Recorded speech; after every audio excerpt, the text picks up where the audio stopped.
আল্লাহর নবী জনাবে মুহাম্মদ সাল্লাল্লাহু আলাইহি ওয়াসাল্লাম যেদিন মৃত্যুবরণ করেন, সমস্ত সাহাবা আজমাইনরা বিচলিত হয়ে গেলেন। ওমর ইবনে খাত্তাব রাদিয়াল্লাহু তাআলা আনহু হাতের মধ্যে তরবারি নিয়ে ঘোষণা করতে লাগলেন, আজকে যে ব্যক্তি বলবে আমার নবী মারা গেছে, আমি তার গর্দান থেকে আলাদা করে দিব। সমস্ত সাহাবা আজমাইনরা চিন্তার মধ্যে পড়ে গেলেন, আল্লাহর নবী মারা গেছেন না তিনি জীবিত আছেন।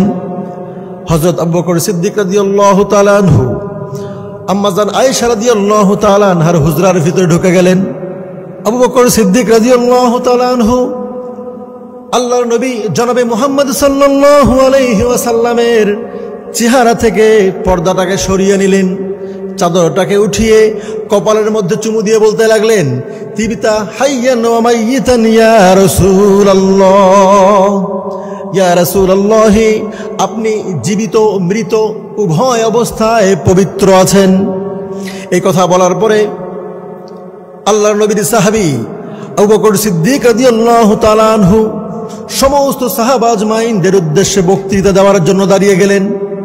সমস্ত সাহাবীদেরকে ডাক দিয়ে বলে, ইয়া মাশারাল মাদিনা, হে মদিনাবাসী, মান কানা ইয়াবুদু মুহাম্মাদান কদ মাতা, তোমরা যারা মুহাম্মদ সাল্লাল্লাহু আলাইহি ওয়াসাল্লামের ইবাদত করতে, তোমরা যারা মুহাম্মদ সাল্লাল্লাহু আলাইহি ওয়াসাল্লামের পূজা করতে, তারা জেনে রাখো মুহাম্মদ সাল্লাল্লাহু আলাইহি ওয়াসাল্লাম মারা গেছে। ওমান কানা ইয়াবুদুল্লাহ ফালইআলাম, এবং তোমরা যারা আল্লাহ তাআলার ইবাদত করতে, যারা আল্লাহ রাব্বুল আলামিনের পূজা করতে, তারা জেনে রাখো আল্লাহ রাব্বুল আলামিন ফাইন্নাল্লাহা হাইয়ুন ওয়া কাইয়্যুমুন লা ইয়াজুলু, আল্লাহ রাব্বুল আলামিন চিরস্থায়ী চিরঞ্জীব, তার কোনো মৃত্যু নাই, তিনি চিরস্থায়ী চিরঞ্জীব শুধুমাত্র আল্লাহ রাব্বুল আলামিন। এই কথা বলার পরে হযরত আবু বকর সিদ্দিক রাদিয়াল্লাহু তাআলা আনহু কোরআনুল কারীম থেকে আয়াতে কারিমা তেলাওয়াত করতে লাগলেন। সমস্ত সাহাবীদের উদ্দেশ্যে বলতে লাগলেন, ওয়ামা মুহাম্মাদুন ইল্লা রাসূল, মুহাম্মদ সাল্লাল্লাহু আলাইহি ওয়াসাল্লাম তো একজন রসুল ছিলেন। কদ খলাত মিন ক্বাবলিহির রসুল, তার আগে পৃথিবীর জমিনে যত রসুলকে আল্লাহ তাআলা প্রেরণ করেছিলেন সমস্ত রসুল মারা গেছে, সমস্ত রসুল ইন্তেকাল করেছে। আফা ইম্মাতা আও কুতিলান ক্বালাবতুম আলা আকাবিকুম, যদি মুহাম্মদ সাল্লাল্লাহু আলাইহি ওয়াসাল্লাম মৃত্যুবরণ করেন, কিংবা তাকে হত্যা করা হয়, কিংবা তাকে শহীদ করে দেওয়া হয়, তোমরা কি আবার পিছনে ফিরে যাবে নাকি? সমস্ত সাহাবা আজমাইনরা কনফার্ম হয়ে গেল। সমস্ত সাহাবা আজমাইন চূড়ান্তভাবে বুঝে গেলেন যে আল্লাহর নবী দুনিয়ার জমিন আর বেঁচে নাই। ওমর ইবনে খাত্তাব রাদিয়াল্লাহু তাআলা আনহুর হাত থেকে তরবারিটা পড়ে গেল। সমস্ত সাহাবা আজমাইনরা মনে করতে লাগলেন, আল্লাহ রাব্বুল আলামিন কুরআনুল কারীমে তার নবীকে ডাক দিয়ে বলেছিলেন, ওয়ামা জাআলনা লিবাশারিন মিন ক্বাবলিকাল খুলদা আফা ইন মিত্তা ফাহুমুল খালিদুন। আল্লাহ রাব্বুল আলামিন তার নবী ডাক দিয়ে বলে তার নবীকে, হাবিব, পৃথিবীর জমিনে আপনার পূর্বে কোনো মানুষকে আমি চিরস্থায়ী হায়াত দান করি নাই। আপনি নিজে মৃত্যুবরণ করবেন, আপনি যদি ইন্তেকাল করেন তাহলে আপনার পরে পৃথিবীর কোনো মানুষের জীবিত থাকার অধিকার আছে নাকি? প্রিয় ভাইয়েরা আমার, সমস্ত মানুষ মারা গেছেন। আল্লাহ নবী জনাবে মুহাম্মদ সাল্লাল্লাহু আলাইহি ওয়াসাল্লাম তিনিও মৃত্যুবরণ করেছেন, কারণ আল্লাহ রাব্বুল আলামিন কুরআনুল কারীমে বলে দিয়েছেন, কুল্লু নাফসিন যায়িকাতুল মাউত, প্রত্যেক প্রাণীকে, প্রত্যেক আত্মাকে মৃত্যুর স্বাদ গ্রহণ করতে হবে। আল্লাহ রাব্বুল আলামিন ব্যতীত পৃথিবীতে যত মাখলুক রয়েছে সমস্ত মাখলুককেই মৃত্যুর স্বাদ গ্রহণ করতে হবে। এমনকি মৃত্যু যে নামটা আছে, এই মৃত্যু নামক জন্তুরও মৃত্যু হয়ে যাবে। আজকে অনেকে আবেগে বলে ফেলে, আল্লাহর নবী জনাবে মুহাম্মদ সাল্লাল্লাহু আলাইহি ওয়াসাল্লাম মৃত্যুবরণ করে নাই। শুধু এতটুকুই বলে না, তারা বলে অনেক আউলিয়া কেরাম, অনেক পীর সাহেব আছেন, তারাও মৃত্যুবরণ করে না।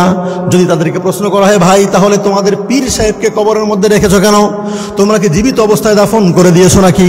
তখন ওই সমস্ত লোকেরা ডাক দিয়ে বলে, আমরা আমাদের পীর সাহেবকে আমরা দাফন করেছি, আমাদের পীর সাহেব মারা যান নাই, তিনি পর্দা নিয়েছেন। কি নিয়েছেন? পীর সাহেব নাকি পর্দা নিয়েছেন। অথচ আল্লাহ রাব্বুল আলামিন কোরআনুল কারীমে বলে দিলেন, কুল্লু নাফসিন যায়িকাতুল মাউত, প্রত্যেক মানুষকে, প্রত্যেক আত্মাকে মৃত্যুর স্বাদ গ্রহণ করতে হবে, সকলে মৃত্যুর স্বাদ গ্রহণ করবে। আর আজকে আমাদের সমাজে কিছু ভণ্ড, কিছু আবেগী মুসলমান তারা বলতে লাগলেন আমাদের পীর সাহেব পর্দা নিয়েছে। কি নিয়েছে? তারা নাকি পর্দা নিয়েছে।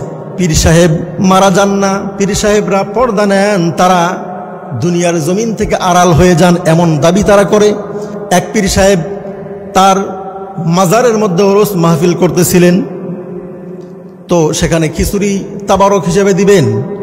এই খিচুড়ির ডেকসি যেটা আছে, এই ডেকসিটা অনেক বড়, কয়েক মন চাউল একসঙ্গে করে রান্না করা যায় এমন একটি ডেকসির ভিতরে তারা খিচুড়ি রান্না করতেছিলেন।